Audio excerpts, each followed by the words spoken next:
One day, while walking in the bamboo forest, an old childless bamboo cutter came across a mysterious shining stalk of bamboo. After cutting it open, he found inside it a baby the size of his thumb. He rejoiced to find such a beautiful girl and took her home. He and his wife raised her as their own child and named her Kaguya Hime. Thereafter, whenever the bamboo cutter would cut down a stalk of bamboo, inside he found a small nugget of gold. Soon he became rich, and Kaguya Hime grew from a small baby into a woman of ordinary size and extraordinary beauty. At first, the bamboo cutter tried to keep her away from outsiders, but over time the news of her beauty had spread. Eventually, 5 princes came to the bamboo cutter's residence to ask for Kaguya Hime's hand in marriage. The princes eventually persuaded the bamboo cutter to tell a reluctant Kaguya Hime to choose one from among them. To this end, Kaguya Hime concocted impossible tasks for the princes to accomplish. She would agree to marry the prince who managed to bring her a specified item. That night, the bamboo cutter told the 5 princes what each of them must bring. The first was told to bring her the stone begging bowl of the Buddha from India.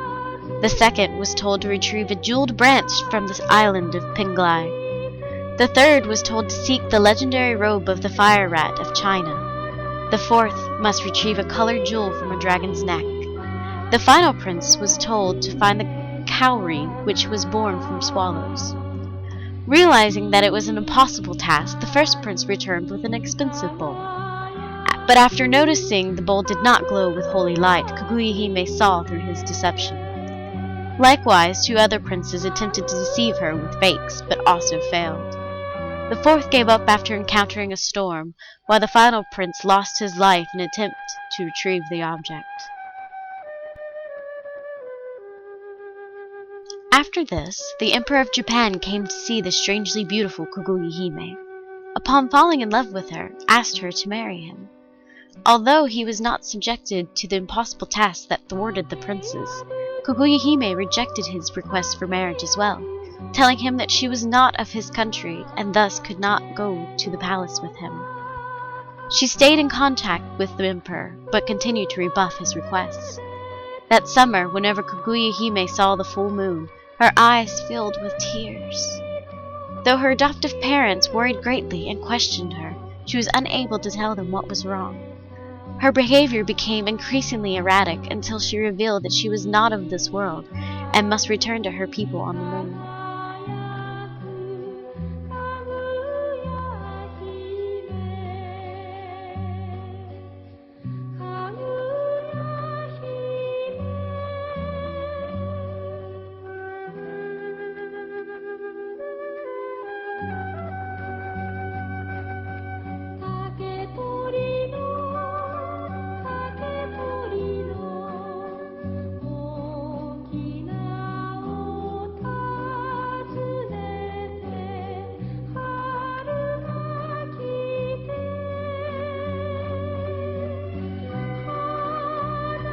As the day of her return approached, the emperor set many guards around her home to protect her from the moon people. But when an embassy of heavenly beings arrived at the door of the bamboo cutter's home, the many guards were blinded by a strange light.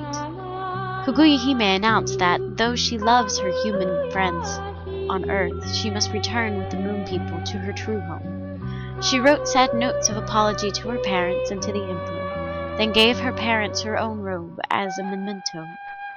She then took a small taste of the elixir of life and attached it to her letter to the emperor and gave it to a guard officer.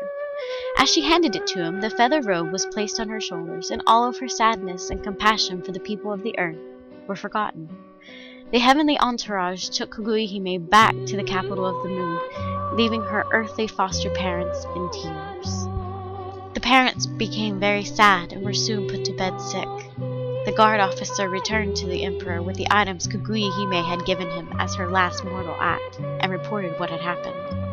The emperor read her letter and was overcome with sadness.